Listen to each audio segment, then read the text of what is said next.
បាទជំរាបសួរពុកម៉ែបងប្អូននៅពេលនេះខ្ញុំរកវិធីសាស្ត្រឃើញហើយបាទវិធីសាស្ត្រនៃការសន្សំលុយពុកម៉ែបងប្អូនណានេះវិធីសាស្ត្រសន្សំលុយងាយមិនមានការហត់និងក្នុងការគិតក្នុងការគណនាអីទេពុកម៉ែបងប្អូនណាបាទគឺយើងអត់មានការគិតមានការគណនាអីមកបន្តិចទេពុកម៉ែបងប្អូនណាគឺយើងយកលុយទៅទិញកូនជ្រូកបាទយកលុយទៅទិញកូនជ្រូកហ្នឹងយកមកហើយយើងដកលុយរបស់យើងប្រចាំថ្ងៃឧទាហរណ៍ថាយើងរកចំណូលបានមួយថ្ងៃ200000 300000ឬមួយក៏1លានអីចឹងទៅណាយើងដកវាមកត្រឹម20000 10000ឬមួយក៏5000បាទនេះងាយទីបំផុតបាទអត់មានធ្វើឲ្យខួរក្បាលបងប្អូនស្មុគស្មាញអីគិតវែងឆ្ងាយអីទេបាទគឺយើងដកមកញុកកូនជ្រូកនឹងមកញុករហូតទាល់តែកូនជ្រូកនឹងណែនមកបាទចឹងទៅគឺយើងបានលុយហើយបាទបានលុយសំហ្នឹងហើយគ្មានពិបាកគិតអីវែងឆ្ងាយអីទេពុកម៉ែបងប្អូនណាវិធីសាស្ត្រងាយក្នុងការ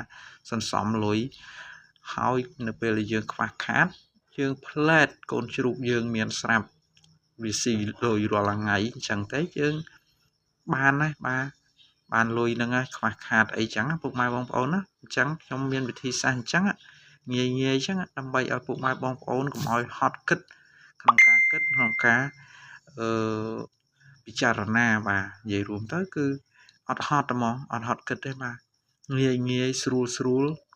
សម្រាប់ពុកម៉ែបងប្អូនអ្នកអត់ចេះអក្សរអ្នកអត់ចេះលេខអ្នកអត់ចេះកត់អ្នកអត់ចេះសរសេរអីថាំយកសភៅប៊ិចអីហ្នឹងគឺ